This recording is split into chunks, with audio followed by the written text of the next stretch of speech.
Y ya estamos, señores, cerca del cónclave en el Vaticano y de la elección del próximo Papa.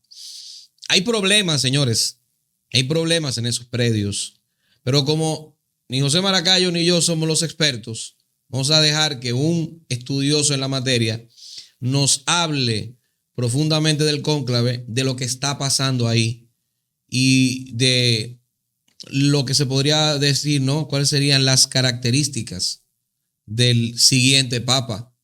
Más open mind, más neoliberal que el mismo Francisco. El general Damián Arias Matos, escritor, libre pensador, pues nos dirá. ¿Qué tal, general? Gracias. Bienvenido. Gracias, hermanos, por la invitación. De veras, aunque sea en Zoom, que aquí yo sé que si mi esposa no me pone comida, no como. Pero yendo allá donde ustedes se come, y se come bueno, y se come gratis. Esto es Fíjense, han surgido unos cuantos escándalos. Lo que pasa es que los escándalos del Vaticano, y en esto no estamos hablando mal de la Iglesia Católica, de sus fieles, de los que están engañados, ni nada de eso, sino de la organización política, económica y religiosa, en tercer lugar, del Estado Vaticano. El portavoz, estuve viendo esta mañana temprano, del Vaticano, Matteo Bruni, ha buscado la forma de aplacar los escándalos. El primer escándalo que llama la atención es el que en una de las reuniones de lo que se llaman las congregaciones generales, les pongo en contexto, muere el Papa, se hace la constatación donde le golpean la frente levemente con un martillo de plata y lo llaman por su nombre, Jorge Mario. El cardenal Bergoglio, Papa Francisco I, no contestó. Se constató su muerte. Le quitan el anillo papal, el anillo del pescador de almas, y debe ser destruido. Aunque vi misteriosamente al Papa Francisco en su lecho de muerte, luciendo un anillo. No sé si es el mismo y le quitaron el sello para poder sellar documentos. Ese anillo se destruye. Se destruye ese anillo. Se destruye ese anillo. Dice que se destruye y que con ese oro se funde los orfebres vaticanos, el nuevo anillo del nuevo pastor de alma, del nuevo papa. Muy bien, se funden. Y se sellan las habitaciones. ¿Dónde estaba él? Él muere no es en los aposentos papales, porque él se mudó de los aposentos papales, nunca vivió ahí, para Santa Marta. Santa Marta, la hermana de María y hermana de Lázaro. Como él se confesó muchas veces diciendo que él era muy mariano, pues quiso mudarse a Santa Marta. Otro punto fue que este papa, cuando se enfermó y fue necesario internarlo el 14 de febrero de este año, no se fue a Castel Gandolfo, sino en pleno Roma, sino que se quiso hospedar en el Policlínico Gemelli. Ahí fue que pasó esos 38 días ingresado con una pulmonía bilateral. ¿Por qué bilateral? Porque el Papa fallecido, Francisco, tenía solamente pulmón y medio. En el 82 hubo que quitarle medio pulmón. Bueno, el fin es que hay quienes dicen que el Papa falleció 28 de febrero. El fin es que nos lo informaron o lo declararon muerto el 21 de abril. Aniversario, ojo, de la fundación de la ciudad de Roma por los mellizos Rómulo y Remo en el año 753 antes de Cristo. Bueno, qué casualidad. Abril 21. ¿Acaso? Entonces muere el Papa. ¿Y qué viene? Un sínodo, luego de la constatación, vienen los funerales, ya vimos los funerales, con unas capuchas triangulares de negro que no se le vean los ojos, como el Ku Klux Klan, pero con ropa negra, con una gran carga de simbolismo que no vamos a comentar. Y cruces invertidas incluso. Luego del entierro, Glenn Danzig. luego del entierro, entonces viene el sínodo de obispos. En realidad, la mayoría o casi todos los cardenales, tan pronto se enteran que el Papa ha muerto, pues inmediatamente comienzan a comprar tickets de vuelo para Roma.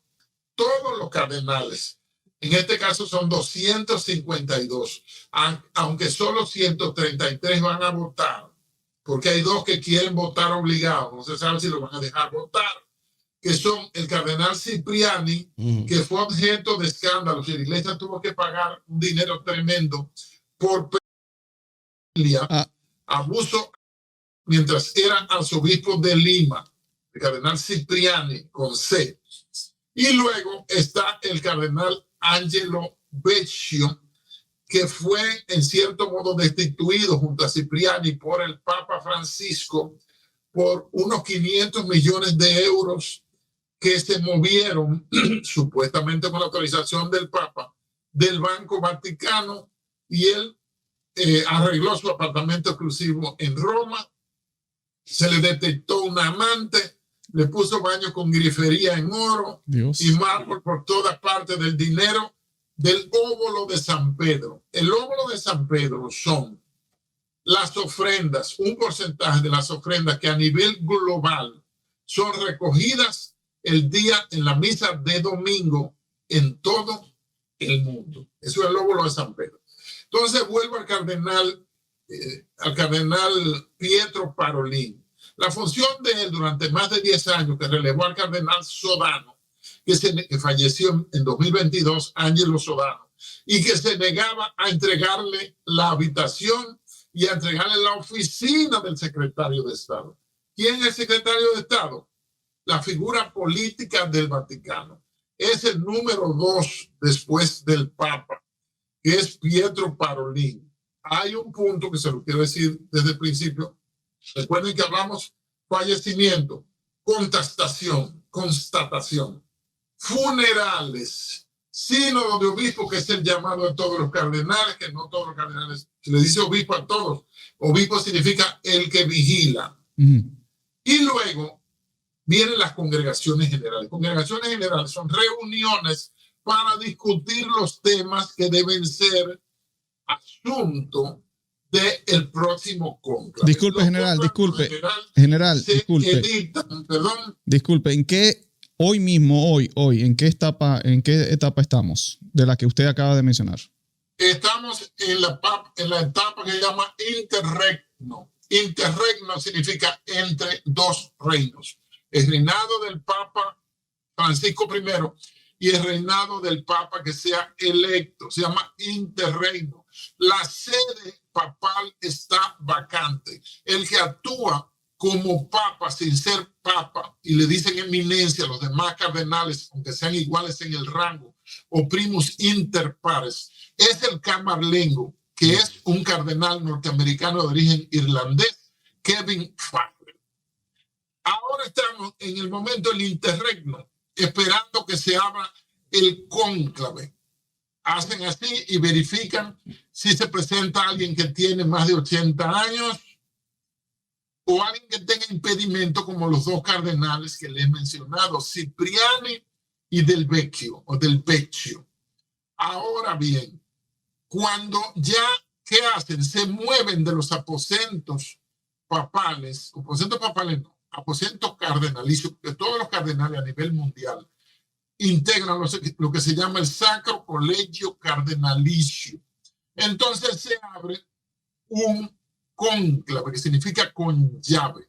Ellos duermen en habitaciones separadas y el sastre del Vaticano, creo que se llama Carlini, hace sotanas en los tamaños small, medium y large, porque no se sabe cuál de los cardenales electores será electo papa, y algunos son electos, pero le preguntan que si usted acepta la designación del Señor. Puede declinar o puede decir, sí, la acepto. Dicen, ¿qué nombre escoges? Entonces él escoge su nombre. Yo tengo un escenario que se lo voy a decir ahora y voy a volver con Pietro Parolin. Y es que yo creo que el próximo papa si está alineado con Francisco, buscará la forma de llamarse Francisco II. Eso es una bola al aire. Vuelvo a Pietro Parolin. Al cardenal Pietro Parolin, el pasado fin de semana, le dio un vaído, un mareo, y hubo que llevarlo a la clínica secretamente, un auto privado. Pero eso Matteo Bruni no lo afirma, pero sí lo afirman algunos cardenales y religiosas y religiosos y personal técnico del gobierno vaticano que trabajan ahí dentro, que estaban presentes en ese evento de salud. Pietro Parolin, si no me equivoco, tiene 78 años. ¿Qué punto en contra tiene este cónclave? Que la mayoría de los cardenales no se conocen entre sí. Eso podría facilitar, darle lógica al escenario que ustedes conocen de la posibilidad de que la elección papal en el cónclave se modernice, entre comillas, y se use la inteligencia artificial para la elección del próximo papa. Se lo dejo hasta ahí. Bueno. El otro punto es que Kevin Farrell es amigo de Trump y Trump publica una foto vestido de papa.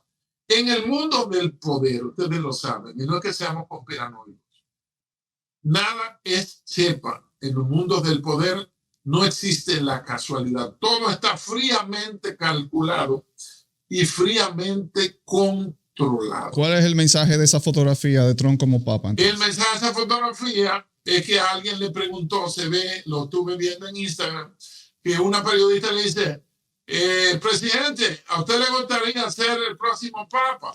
Y dice, mire, muy bien, a mí me gustaría ser el próximo papa. Entonces, como Trump es un hombre bromista que maneja la comunicación, teniendo la mayoría de la comunicación en contra, las cadenas todavía son enemigas de él, no le perdonan los 16 al 20, no le perdonan todo lo que él declaró en ese tiempo, 4 años que no fue presidente, ni ahora al volver.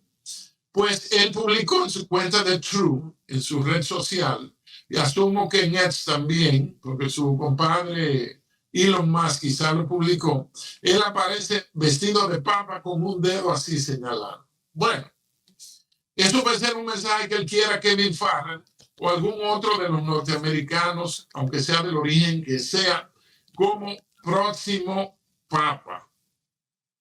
¿Qué más? Pero óigame, ¿usted no cree, general, que eso sería una suerte de afrenta de Donald Trump, siendo él de una base religiosa protestante, o por lo menos a la que él le habla más? Y que sea, y que, óyeme, o sea, y nueva vez, concho, le hace eso a alguien a la iglesia católica, porque usted no ve que le hagan eso a Mahoma. Trump no se pone una cosa de Mahoma, inteligencia artificial, y hace una cosa así. Pero a la iglesia católica. Entonces, ¿usted no cree que esa base protestante, incluso fundacional de los Estados Unidos, es una suerte de mofa, ¿no?, a esa iglesia decadente que entiende Trump que también es su enemiga? Oye, los 47 presidentes que hay en Estados Unidos, que ha habido en Estados Unidos, solo me acuerdo de 2 que hayan sido católicos. El primero, John Fitzgerald Kennedy, en el 61, cuando releva a general Eisenhower. No, enero del 61, si mal no recuerdo. Gobernó 1033 días. Y el otro, un confeso católico, es Joe Biden. No me acuerdo si hay algún otro. O sea que por tradición los presidentes norteamericanos son protestantes. Es posible que aparezca otro. Y que haya otro, pues lo puede poner en los comentarios. Entonces, eso es una manipulación de Trump, porque él sabe manejar las masas. Él sabe manejar la comunicación como pocos. Y eso provoca lo que estamos haciendo ahora. Que nosotros estemos hablando de Donald Trump. Seguro fue por eso. Diablo, pero a costa de la iglesia, está muy fuerte. No, muy es fuerte, que eso no va a afectar a la iglesia, porque es que él no tiene autoridad sobre la iglesia católica. Oigan, incluso, oye, hasta la llegada de Trump, todos los jueces del Tribunal Superior de la Corte Suprema, mejor dicho, 9 jueces eran todos protestantes, le hace bautistas, luteranos, Sí. pentecostales, lo que fuese. Y ahora, verifica, ahora todos son católicos. Ajá. Bueno, pues ya sabemos. Y otra cosa, el Vaticano no tenía embajador en Estados Unidos, ni Estados Unidos en el Vaticano. Las relaciones de ellos han sido tensas históricamente desde la fundación de Estados Unidos. ¿Por qué? Porque ellos vienen, las 13 colonias vienen, es del Reino Unido, protestante, que vienen huyendo de la Inquisición, de la persecución religiosa que había. Aunque ya en Europa había pasado ya en 1648. 1640 llega el barco Mayflower, llegan a las costas de Plymouth, ahí en Boston, en Massachusetts. Y en 1648, 8 años después, se da la paz de Westfalia, los acuerdos de Munster y Osnabrück, que prohíben la persecución religiosa y la guerra de los 30 años que hubo entre católicos y protestantes. O sea que Trump no puede hacerle nada. General, y vamos a plantear aquí escenarios sobre el papa posible, el papa que digamos puede, el papa realmente resultante, o el papa que verdaderamente le conviene a la iglesia en estos momentos. ¿Cómo usted me puede delinear, decir, ese perfil? Esos dos perfiles. Mira, hay un detalle. A mí me gusta mucho la escatología, la profecía. Y las profecías apocalípticas dicen que el mundo irá de mal en peor. Entonces, un papa como Francisco, aunque es un papa que él mismo declaró, para no entrar en mayores discusiones ni ataques, que él era un papa apócrifo, porque de acuerdo a la legislación vaticana, a lo que se, fíjate que el que crea la primera constitución vaticana es Juan Pablo II, que ahora se está hablando de hacerle algunos cambios. Pues bien, ese papa que debe resultar, como él nombró 149 cardenales, o 148, mejor dicho, esos cardenales, el 80% del cónclave le va a deber el puesto al fallecido papa. El 80% de los cardenales electores le deben el puesto al fallecido papa. Habría que ver, voy a buscar esa lista de todos los cardenales que ordenó, a ver si Cipriani, el del escándalo de Lima, Perú, o el mismo Angelo Beccio, si él fue que los nombró como cardenales. Entonces, Francisco, porque de la clínica, el Policlínico Gemelli, me enteré tubo interno, que solo algún médico o un par de ojos más sería el camarlengo Kevin Farrell o el mismo cardenal Pietro Parolin, veían el estado del enfermo y podrían ver, aunque no declararon, que el Papa lo más seguro, lo más sólido, lo más lógico es que no falleciera el 21 de abril, sino que fue publicado el 21 de abril. Que salió el día antes algo que se supone que era él, o podía ser un holograma, o una creación de inteligencia artificial, o un robot creado como una impresora 3D. Todo es posible. ¿Usted cree que se haya prestado J.D. Vance para eso? No se sabe. Bueno, J.D. Vance es católico, ¿eh? Sí. ¿J.D. Vance es católico o católico? Él es católico practicante. Eso no se sabe. Pero yo no creí en que eso era, esa cosa que sacaron era Francisco. Es demasiada casualidad también, 21 de abril. Coincide con la fundación de Roma. Eso, por Dios. Y el 21 es 3 veces 7. Acuérdense que es el número de la perfección divina. Ah, míralo ahí. Es decir, la gente con tanto poder no se muere en el día que Dios nos manda a buscar. Siempre se publica después. Ningún papa que yo sepa, póngase a averiguar si ningún papa se cayó muerto en público. Yo creo que nunca. Siempre se mueren en secreto. Claro. Sí, sí. Esperaron para complacer a la gran cantidad de fieles que estaban ahí, no solo por la expectativa de la salud del Papa, sino por la fecha del Domingo de Resurrección, que es el día más trascendente del cristianismo. Estaban ahí en la Plaza San Pedro, entonces se lo llevan ahí y hace así, y se presume que eso fue el Papa. Y al otro día murió. ¿No ve que Benedicto XVI murió el 31 de diciembre? Creo que del 22. Creo que fue que falleció. Son días que tienen un simbolismo importante. ¿Qué más? Vamos a ver los papas. Y óigame, usted no me contestó. ¿Cuál es el papa que necesita la Iglesia Católica? Voy para allá. Entonces, fíjate, la Iglesia cristiana que nace en las doctrinas de Jesucristo y los escritos en las cartas de los apóstoles, como Pablo, que escribió 13 libros de la Biblia, está Pedro con sus 2 cartas, las cartas, todo eso. Y el Apocalipsis de San Juan, por supuesto, y los evangelios.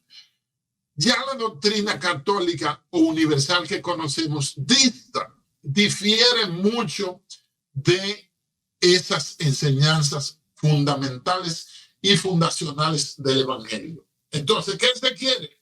Hay una pugna, aparte de la pugna tradicional por el poder, porque se hace lobby, se hace lucha política en las congregaciones generales, digo, se reúnen en restaurantes y en los aposentos papales o los aposentos de los cardenales, y le dicen, yo tengo 10 cardenales confirmados para votar por mí.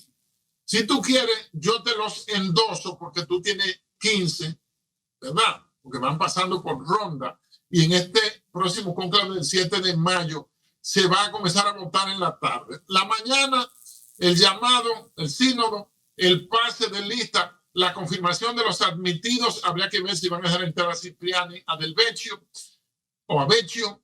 Y entonces se abre el cónclave en la tarde después del almuerzo. Ya de ahí no pueden usar celulares, no pueden recibir visitas, no pueden comunicarse con nadie del exterior y tienen que tener mucho cuidado en no hablar con el vecino. Entonces, como estamos en tiempo profético, el Papa que deba venir para completar la obra de Francisco, la obra de bendecir iglesias homosexuales, el bendecir al cardenal Matteo Zuppi, que es el primero que hace una boda de 2 hombres en Roma. Ese es el líder, es el jefe de los cardenales italianos. Fíjense que 266 papas, 122 han sido italianos, y la sede del catolicismo y del poder papal y del gobierno vaticano están en Roma, capital de Italia.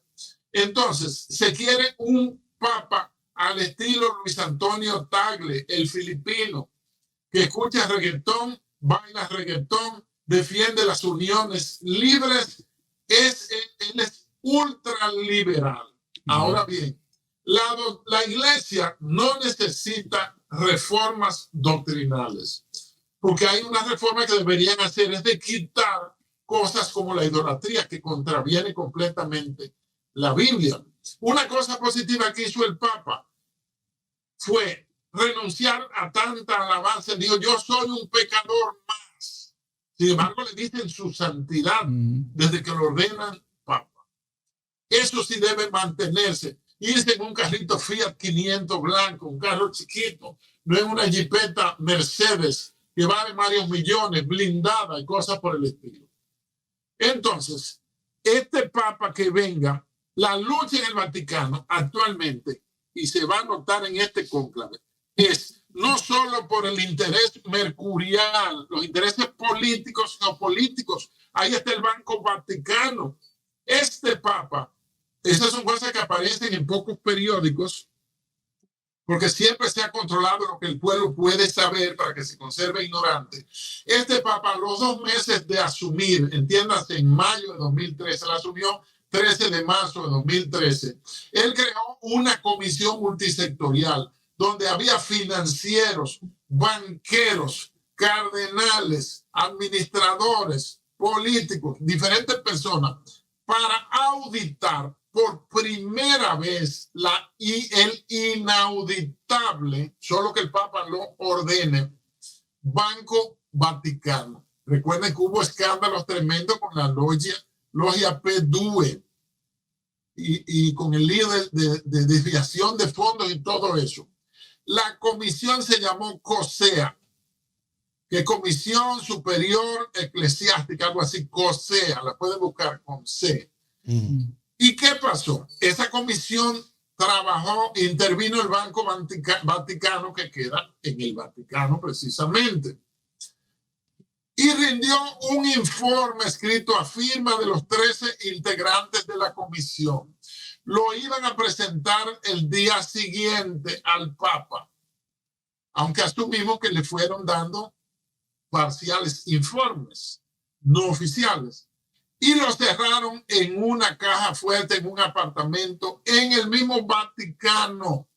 Durante la noche, alguien removió la seguridad, llevaron sopletes, abrieron la caja fuerte y jamás han aparecido los resultados de esa comisión.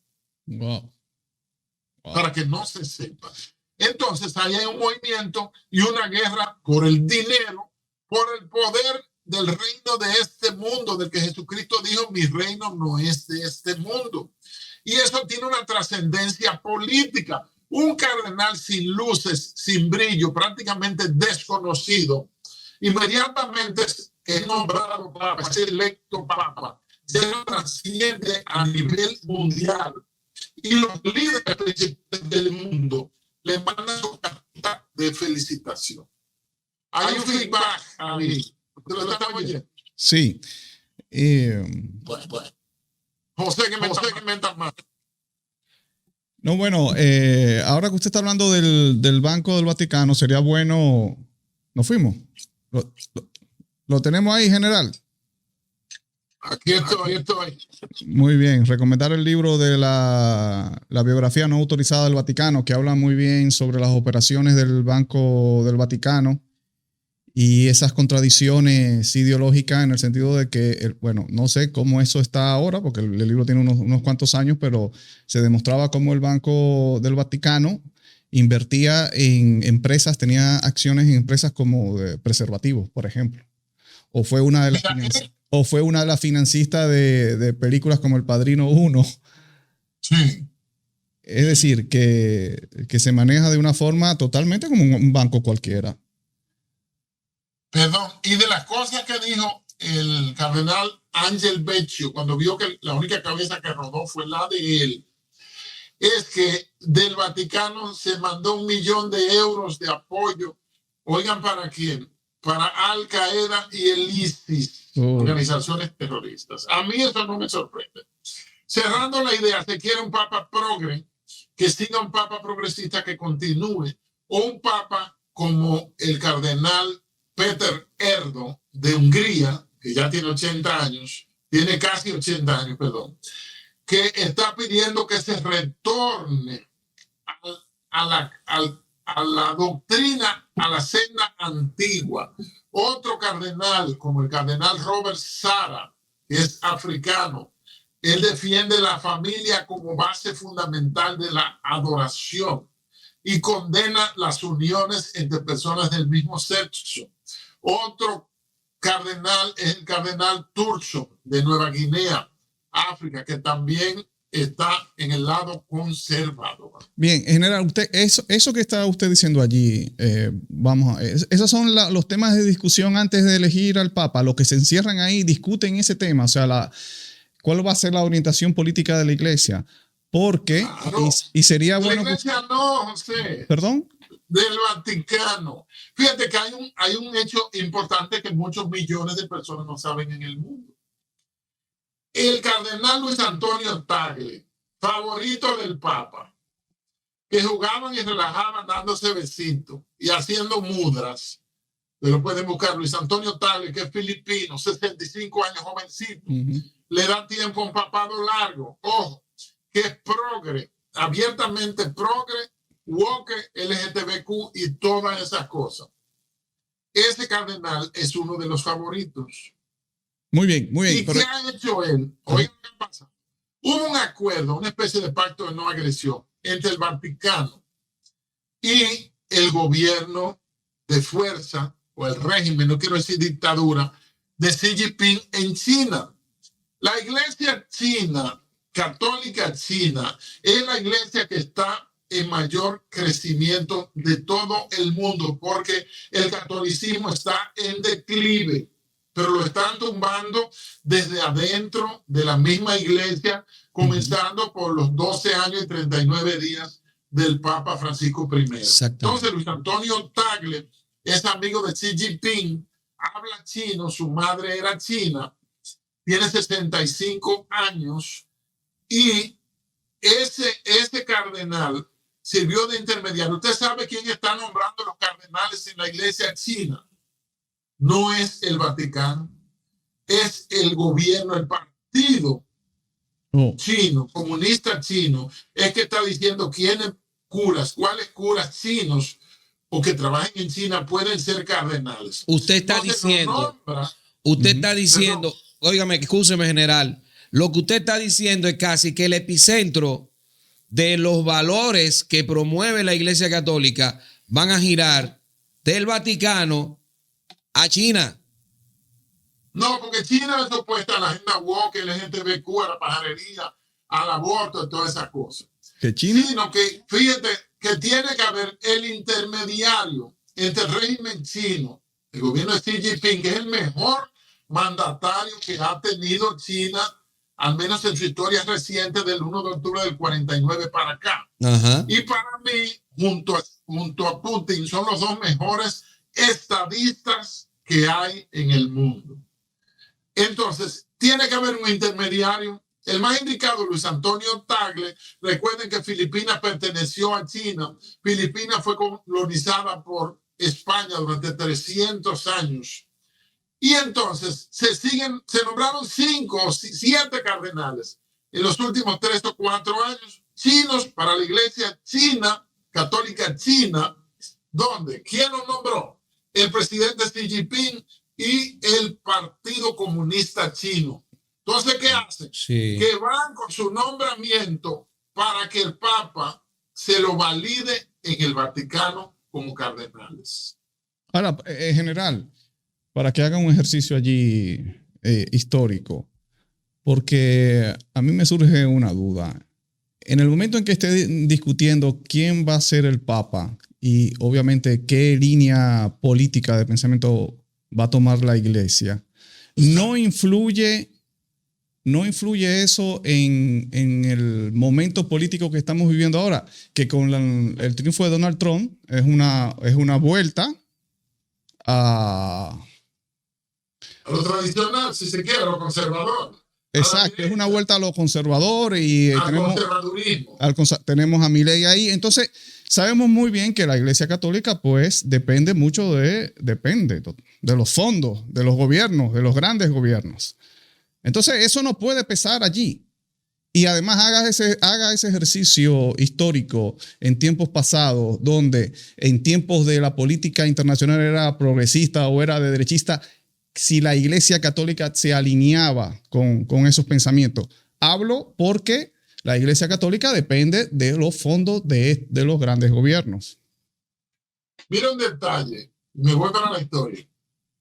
¿Quién restaura y crea? Si usted busca fecha de creación de fundación del Vaticano, le va a salir 11 de febrero de 1929. Uh-huh. ¿Quién gobernaba Italia? El duque Benito Mussolini. Bien. El padre y aplicador del fascismo. Tanta maldad que nos hablan del fascismo.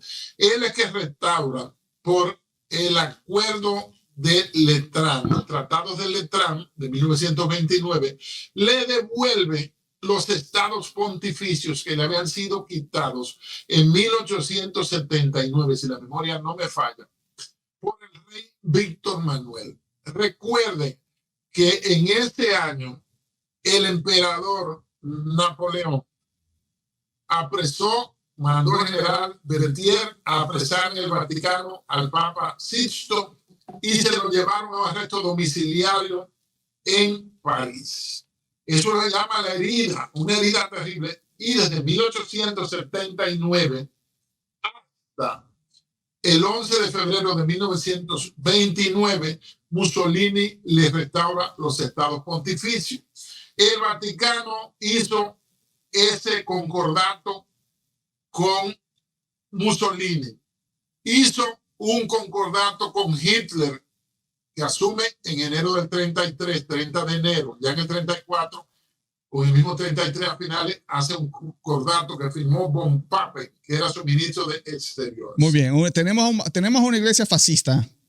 Pero hace también un concordato con Francisco Franco y Bahamonde, caudillo por la gracia de Dios, católico a rajatabla.